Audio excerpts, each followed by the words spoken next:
High, আমার নাম Caleb, আর এই ভিডিওতে আমি আপনাকে ধাপে ধাপে দেখাবো কিভাবে হস্টিঞ্জার বিপিএসএ N8N সেট আপ করবেন। আর প্রথম ধাপ হচ্ছে হস্টিঞ্জারে সাইন আপ করা। নিশ্চিত করুন যে ভিডিওর বর্ণনায় দেওয়া প্রথম লিঙ্কটি ব্যবহার করে সাইন আপ করছেন। এটি আমাদের বিশেষ পার্টনার লিঙ্ক, যা আপনাকে হস্টিংয়ের যে কোনো প্ল্যানে অতিরিক্ত 1 ছাড় দেবে। আর আপনি যখন ওই লিঙ্কে ক্লিক করবেন তখন আপনাকে এই পেজে নিয়ে আসা হবে। চলুন আগে পার্পল ক্লেম ডিএল বাটনে ক্লিক করি। এতে আপনাকে হোস্টিং প্ল্যানগুলোর দিকে স্ক্রল করে নিয়ে যাবে। হস্টিংয়ের ভালো স্পেসিফিকেশনের জন্য KVM2 প্ল্যান নেওয়ার পরামর্শ দেয়, কিন্তু এই টিউটোরিয়ালের জন্য আমরা KVM1 প্ল্যান নেব, যাতে আমাদের সেভিংস সর্বাধিক হয়। আর চিন্তা করবেন না, পরে যদি আরও রিসোর্সের প্রয়োজন হয় আপনি যে কোনো সময় আপনার প্ল্যান আপগ্রেড করতে পারবেন। এখন চুজ প্ল্যান এ ক্লিক করুন। এরপর আপনাকে আপনার প্ল্যানের সময়কাল বেছে নিতে হবে। আপনি 2-4 মাস, 1-2 মাস অথবা 1 মাসের মধ্যে যে কোনো একটি বেছে নিতে পারেন। আমি 2-4 মাসের প্ল্যান নেওয়ার পরামর্শ দেব। এতে প্রতি মাসে খরচ হবে মাত্র $4.9।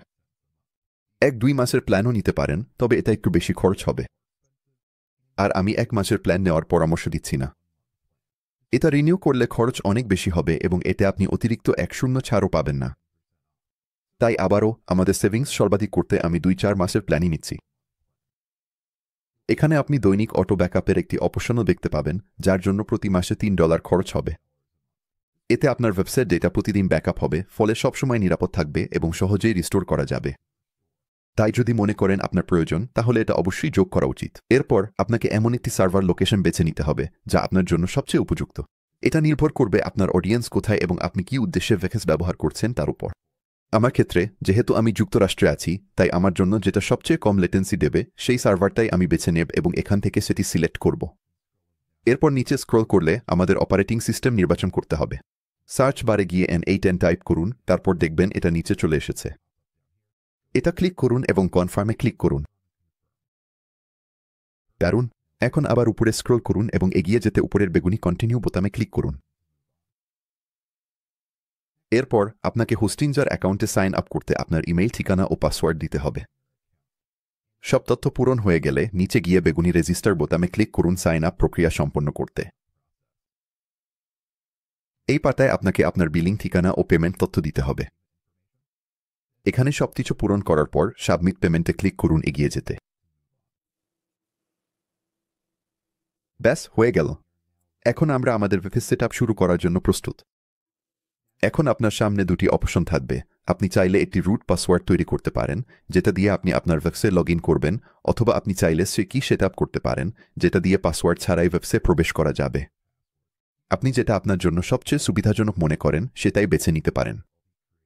এই ভিডিওতে আমি রুট পাসওয়ার্ড তৈরি করব, তাই এখানে সেটা দিয়ে দিচ্ছি। এরপর নিচে স্ক্রল করে নেক্সট এ ক্লিক করব। পরবর্তী ধাপে আপনি একটি ফ্রি ম্যালওয়্যার স্ক্যানার যোগ করার অপশন দেখতে পাবেন। এটা চালু রাখার কোনো ক্ষতি নেই, বরং এটা আরও একটি অতিরিক্ত নিরাপত্তা স্তর যোগ করে আপনার জন্য। তাই আমি এতে সিলেক্টই রাখব এবং ফিনিশ সেট আপ এ ক্লিক করব। এবং এতেই আমাদের ওয়েবসাইট সেট আপ হওয়া শুরু হয়ে গেছে। এটা সম্পূর্ণ হতে প্রায় 5 মিনিট সময় লাগতে পারে, তাই আমি একটু এগিয়ে যাব এবং পরবর্তী ধাপে আপনাদের সাথে দেখা করব। এখন সবকিছু প্রস্তুত। চলুন ম্যানেজ ওয়েবসাইট এ ক্লিক করি আমাদের ওয়েবসাইট ড্যাশবোর্ডে যেতে।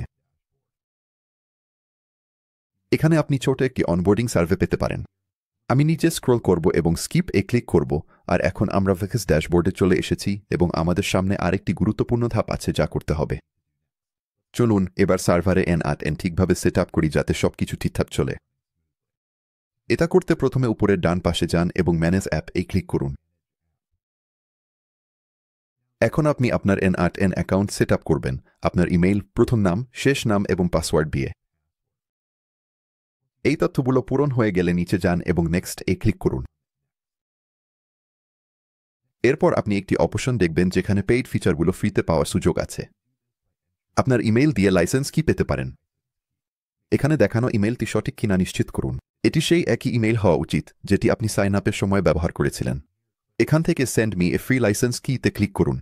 এটি আপনার ইনবক্সে একটি ইমেইল পাঠাবে যেখানে একটি অ্যাক্টিভেশন কোড এবং একটি লিঙ্ক থাকবে। ইমেইলটি পেলে শুধু ওই লিঙ্কে ক্লিক করুন এবং পরবর্তী ধাপগুলো সহজেই অনুসরণ করুন। তাহলে আমি send me a free license কিতে ক্লিক করব। চমৎকার! এখন আমরা N8N সাইন আপ করে ফেলেছি। এখান থেকে আপনি আপনার প্রথম ওয়ার্কফ্লো তৈরি করার অপশন পাবেন। আপনি চাইলে একদম শুরু থেকে শুরু করতে পারেন অথবা একটি সহজ এজেন্টের উদাহরণও ট্রাই করতে পারেন। অবস্থায় জিনিসগুলো পরীক্ষা করার এবং সবকিছু কিভাবে কাজ করে তা দেখার ভালো উপায়। এখন পরবর্তী ধাপে আমাদের নিশ্চিত করতে হবে যে আমরা আমাদের হোস্টিঞ্জার অ্যাকাউন্টটি ভেরিফাই করেছি। তাই আপনি যদি আবার সেই ইমেইলে যান যেটা দিয়ে হোস্টিঞ্জারে সাইন আপ করেছিলেন, তাহলে ভেরিফাই ইওর ইমেল অ্যাড্রেস শিরোনামের একটি মেসেজ দেখতে পাবেন। এটি খুলে নিন, তারপর বেগুনি ভেরিফাই ইমেল বাটনে ক্লিক করুন। দারুণ, এখন আমাদের ইমেইল ঠিকানা ভেরিফাই হয়েছে এবং এখানে দেখতে পাচ্ছেন আমাদের ওয়েবস এখন সফলভাবে চলছে। এখন আমরা প্রায় শেষের দিকে, সবকিছু প্রায় সেট আপ হয়ে গেছে, কিন্তু এখনও একটি গুরুত্বপূর্ণ ধাপ বাকি আছে। আমাদের নিশ্চিত করতে হবে যে N8N সর্বশেষ ভার্সনে আপডেট হয়েছে, যাতে আপনি সবচেয়ে নতুন রিলিজে চলতে পারেন। এটি করতে হলে চলুন ম্যানেজ ক্লিক করি, তারপর উপরের ডান পাশে গিয়ে ব্রাউজার টার্মিনাল ক্লিক করি। এখন এটি একটি সাদা কালো টার্মিনাল উইন্ডো খুলে দেবে। আর যদি আপনি আগে কখনো কমান্ড লাইন ইন্টারফেস ব্যবহার না করে থাকেন, তাহলে এটা একটু ভয়ানক লাগতে পারে, কিন্তু আমরা এখানে শুধু কয়েকটা সহজ কমান্ডই দেব। আর আমি এগুলো ভিডিওর বিবরণেও দিয়ে রাখব, তাই আপনি চাইলে সহজেই কপিপেস্ট করতে পারেন অথবা আমার সাথে ধাপে ধাপে টাইপ করতে পারেন। তাহলে নিচে যান এবং ক্লিক করুন, দেখবেন একটা সাদা আয়তক্ষেত্র দেখা যাবে।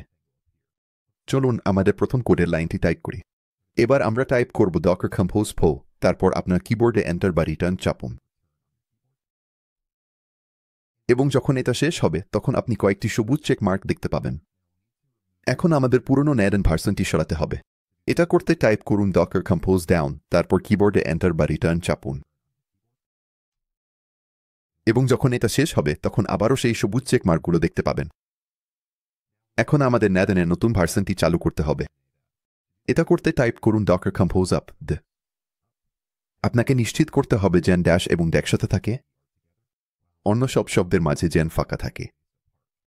চলুন আমাদের কিবোর্ডে এন্টার বা রিটার্ন চাপি এবং আবারও সেই সবুজ চেক মার্কগুলো দেখতে পাবেন। এটা দেখায় যে সব কিছু ঠিকভাবে হয়েছে। আপডেট শেষ হলে শুধু এই ট্যাবটি বন্ধ করে দিন। এখন আপনার ভেস পুরোপুরি প্রস্তুত এবং ব্যবহার উপযোগী। আর যদি এখনও না করে থাকেন, তাহলে ভিডিওর ডিসক্রিপশনের প্রথম লিঙ্কটা দেখে নিন, যাতে আপনি আপনার হোস্টিং প্ল্যানে 1% ছাড় পেতে পারেন। আর যদি আপনি আরও গভীরে যেতে চান N8N নিয়ে, তাহলে আমাদের চ্যানেলে একটি চূড়ান্ত বিগিনার্স গাইড টিউটোরিয়াল আছে, যেখানে ধাপে ধাপে সবকিছু শেখানো হয়েছে যা আপনার জানা দরকার। এটাও ভিডিওর ডিসক্রিপশনে লিঙ্ক করা আছে এবং এখন স্ক্রিনে দেখাচ্ছে। এই ভিডিওটি দেখার জন্য ধন্যবাদ। দেখা হবে পরের ভিডিওতে।